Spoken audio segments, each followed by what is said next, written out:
Baik, bismillahirrahmanirrahim. Assalamualaikum warahmatullahi wabarakatuh.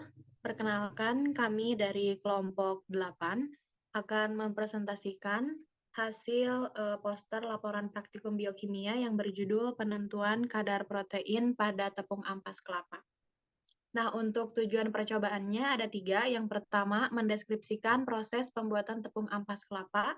Yang kedua, mengidentifikasi adanya protein pada tepung ampas kelapa melalui uji kualitatif yang mana menggunakan uji Biuret. Yang ketiga, mengidentifikasi kadar protein yang terkandung dalam tepung ampas kelapa melalui uji kuantitatif dengan metode titrasi formol. Untuk selanjutnya akan disampaikan oleh rekan saya. Kepadanya dipersilakan.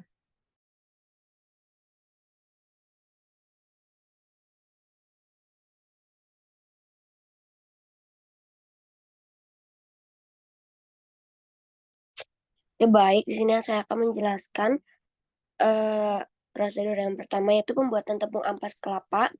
Yang pertama itu timbang ampas kelapa sebanyak 127 gram, lalu tambahkan air bersih, lalu diperas dengan perbandingan F1, penambahan 250 ml dengan 1 kali pemerasan, F2 dengan penambahan 500 ml dengan 2 kali pemerasan, dan F3 dengan penambahan 750 ml dengan 3 kali pemerasan. Lalu dikeringkan di dalam oven selama kurang lebih 4 jam dengan suhu 100 derajat Celcius. Kemudian dihaluskan ampas dengan blender, lalu diayak dan dicetak perubahannya. Terima kasih.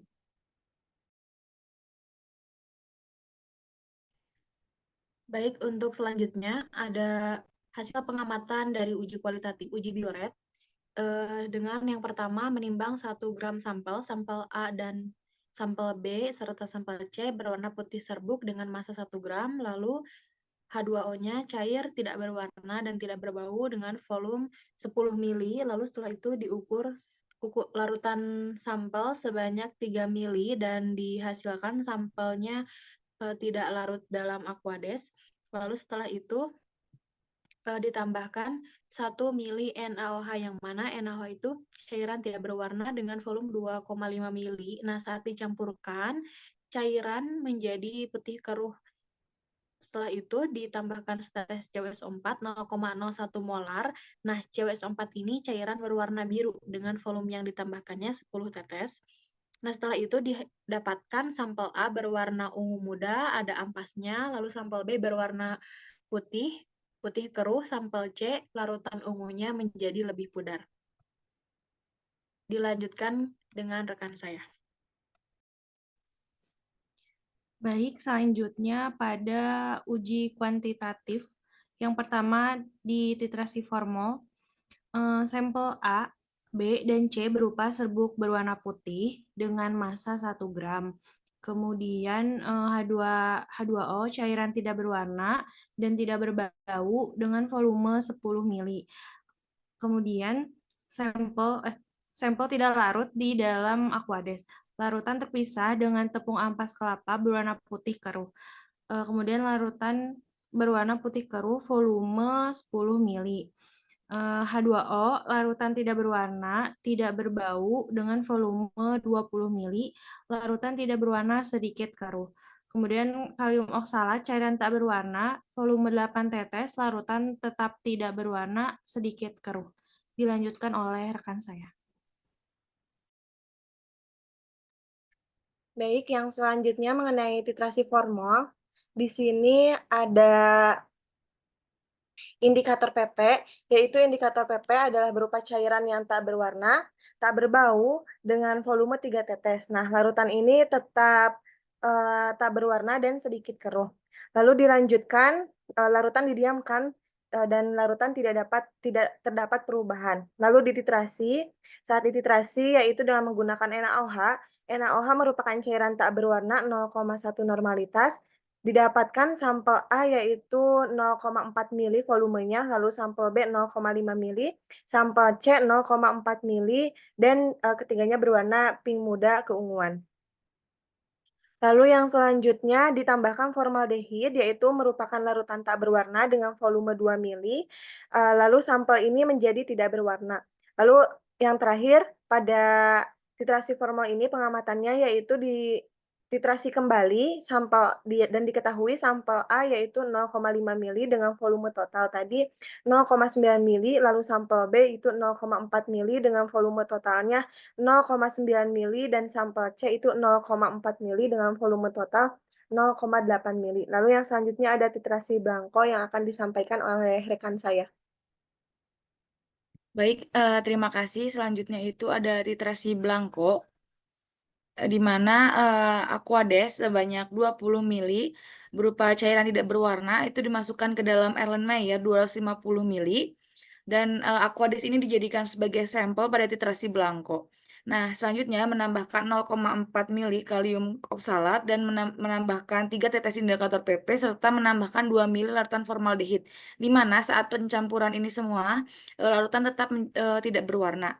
Selanjutnya itu menitrasi larutan dengan NaOH 0,1 normal hingga larutannya itu menjadi merah muda dan diperoleh volume titrasi blankonya itu sebesar 0,6 mili. Selanjutnya saya kembalikan ke moderator. Baik, untuk selanjutnya mengenai pembahasan, untuk yang pertama akan disampaikan oleh Runi Olga, dipersilakan. Oke, baik, di sini saya akan menjelaskan pembahasan tentang pembuatan tepung ampas kelapa. Nah, pembuatan tepung ampas kelapa ini dilakukan dengan menimbang ampas kelapa sebanyak 127 gram, di mana ampas kelapa ini berupa padatan berwarna putih, lalu ditambahkan air bersih dan diperas. Nah, penambahan air bersih ini bertujuan agar komponen-komponen yang larut dalam air itu dapat terlarut dan dipisahkan dari ampasnya. Nah, fungsi dari pemerasan tersebut juga untuk mengeluarkan sebanyak mungkin cairan dari ampas kelapa. Penambahan air bersih juga dengan berbagai volume, yaitu dengan F1 250 mili dengan 1 kali pemerasan, F2 dengan 500 mili 2 kali pemerasan, dan F3 dengan penambahan 750 mili dengan 3 kali pemerasan. Pada F1 ampas kelapanya berwarna putih dan pada ampas F2 dan F3 sedikit pudar, tetapi lebih pudar pada F3 karena pemerasannya dengan sebanyak 3 kali. Hal ini menunjukkan bahwa hasil pemerasan ini dapat mempengaruhi warnanya. Selanjutnya, ampas kelapa itu dikeringkan di dalam oven dengan suhu 100 derajat Celcius selama kurang lebih 4 jam. Hal ini bertujuan untuk mengurangi kadar air yang terdapat di dalam ampas kelapa. Setelah itu, ampas dihaluskan dengan blender untuk mengubah ampas menjadi bubuk atau tepung, dan ampas menjadi halus setelah di blender dan juga diayak. Mungkin cukup sekian, saya kembalikan lagi pada moderator. Baik, untuk selanjutnya pembahasan mengenai uji kualitatif menggunakan uji bioret. Boleh di next. Nah, uji bioret ini dilakukan untuk mendeteksi keberadaan protein dalam suatu sampel. Pada percobaan ini digunakan 3 sampel, yaitu sampel A, B, dan C, dengan prosedur pertama yaitu menimbang 1 gram sampel tepung ampas, kemudian dilarutkan dalam Aquades. Dihasilkan semua sampel itu kurang larut di dalam air gitu, karena ini ada perbedaan dari kepolaran. Nah, pelarutan ini digunakan untuk melarutkan tepung ampas kelapa, sehingga protein yang ada di dalamnya itu bisa bereaksi dengan reagen uji bioret. Nah, selanjutnya sebanyak 3 mili dari masing-masing sampel dimasukkan ke dalam tabung reaksi. Lalu, setelah itu ditambahkan NaOH sebanyak 1 mili. Nah, penambahan NaOH itu berfungsi untuk menciptakan lingkungan basa yang diperlukan untuk reaksi bioret. Setelah itu dihasilkan pengamatan bahwa tidak ada perubahan pada masing-masing sampel. Nah, setelah itu ditambahkan setetes CuSO4 0,01 molar dan dihomogenkan. NaOH di sini juga berfungsi mendenaturasi protein sehingga gugus peptida dapat berinteraksi dengan ion tembaga dari larutan CuSO4. Nah, penambahan CuSO4 itu bertujuan untuk mendeteksi keberadaan protein yang ada di dalam sampel. Nah, nantinya ion tembaga itu akan bereaksi dengan ikatan peptida di dalam protein dan membentuk ion kompleks yang mana ditandai dengan warna ungu jika proteinnya ada gitu. Lalu pengamatan perubahan warna dan juga penambahan CuSO4 itu terus ditambahkan hingga tidak ada perubahan lebih lanjut gitu untuk membantu memastikan apakah reaksi sudah lengkap atau tidak. Nah, berdasarkan pengamatan, pada sampel La itu campurannya tidak larut, jadi warna ungu muda dan ada endapan putih. Hal ini menunjukkan adanya protein, tetapi dalam jumlah yang lebih rendah dibandingkan dengan sampel lain. Pada sampel B juga larutan menjadi keruh, ada endapan putih. Nah, hal ini menunjukkan ada protein namun tidak merata gitu. Kalau pada sampel C, itu larutannya tidak larut dan berwarna ungu pekat. Hal ini menunjukkan adanya protein dalam jumlah yang lebih tinggi dan adanya lebih banyak interaksi CU dengan ikatan peptida. Mungkin cukup sekian yang dapat saya sampaikan, dilanjutkan oleh rekan saya. Baik, selanjutnya untuk pembahasan pada uji kuantitatif titrasi formol. Percobaan penentuan kadar protein pada tepung ampas kelapa menggunakan metode titrasi formol yang bertujuan untuk menentukan kandungan nitrogen yang ada pada sampel. Metode ini mengandalkan perubahan warna yang digunakan sebagai titik akhir titrasi. Percobaan ini dilakukan dengan menimbang masing-masing sampel A, B, dan C sebanyak 1 gram. Kemudian melarutkannya dengan 10 ml Aquades. Semua sampel kurang larut di dalam air karena adanya perbedaan kepolaran. Kemudian menyaring larutan dengan kertas saring untuk menghilangkan partikel padat yang tidak larut di dalam Aquades, sehingga filtrat yang dihasilkan menjadi lebih jernih. Selanjutnya memasukkan 10 ml sampel dalam Erlenmeyer dan menambahkan 20 ml Aquades yang berfungsi untuk mengencerkan larutan agar reaksi lebih merata dan mempermudah pengamatan untuk perubahan warna. Lalu menambahkan 0,4 mili atau 8 tetes kalium oksalat yang berfungsi untuk mengendapkan ion kalsium di dalam sampel yang dapat mengganggu proses titrasi.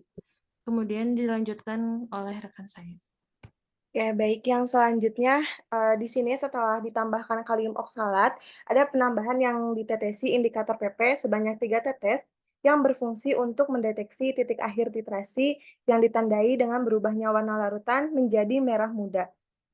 Nah, di sini sampel A, B, C itu tidak mengalami perubahan saat ditambahkan indikator PP, karena indikator PP seperti dari tadi hasil pengamatan tidak berwarna.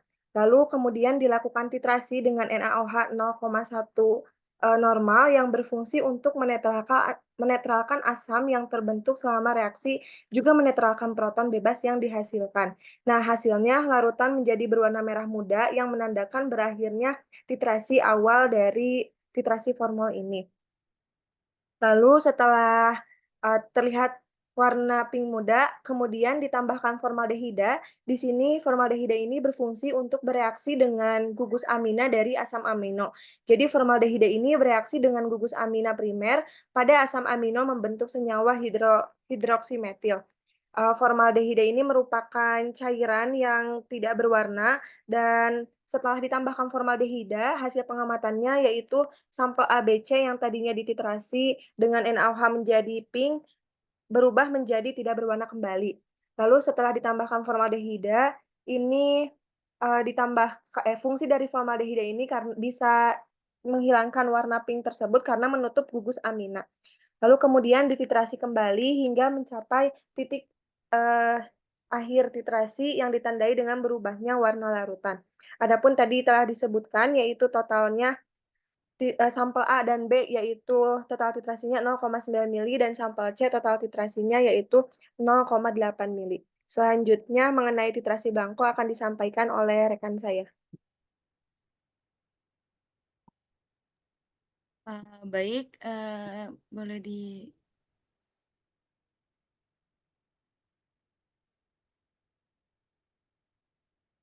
Baik, selanjutnya itu ada titrasi blanko atau di mana titrasi blanko ini titrasi yang tanpa sampel atau menggunakan Aquades ya.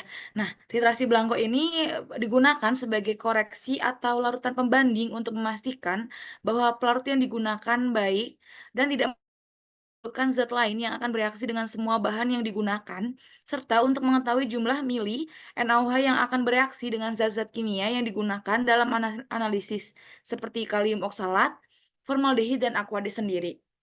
Nah, titrasi blanko ini dilakukan dengan cara pertama itu memasukkan Aquades yang berupa cairan tidak berwarna sebanyak 20 mili ke dalam Erlenmeyer 250 mili dan menambahkan 0,4 mili kalium oksalat yang berupa cairan tidak berwarna dan menjadikan larutan tersebut tetap tidak berwarna. Nah, penambahan kalium oksalat ini bertujuan untuk mengikat formaldehid dalam sampel dan memastikan bahwa semua formaldehid bereaksi dengan NaOH selama titrasi.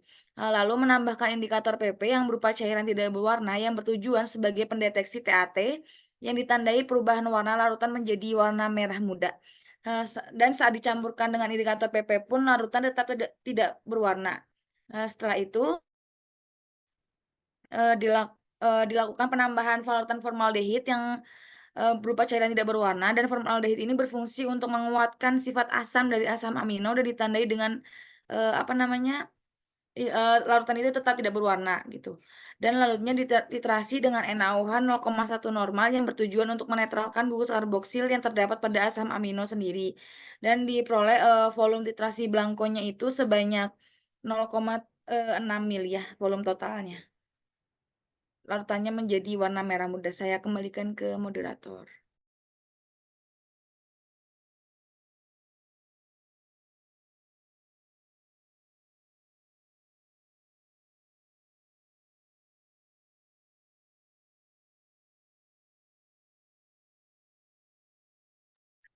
Baik, mungkin cukup sekian presentasi dari kelompok kami. Mohon maaf apabila ada kesalahan dan kekurangan. Wassalamualaikum warahmatullahi wabarakatuh.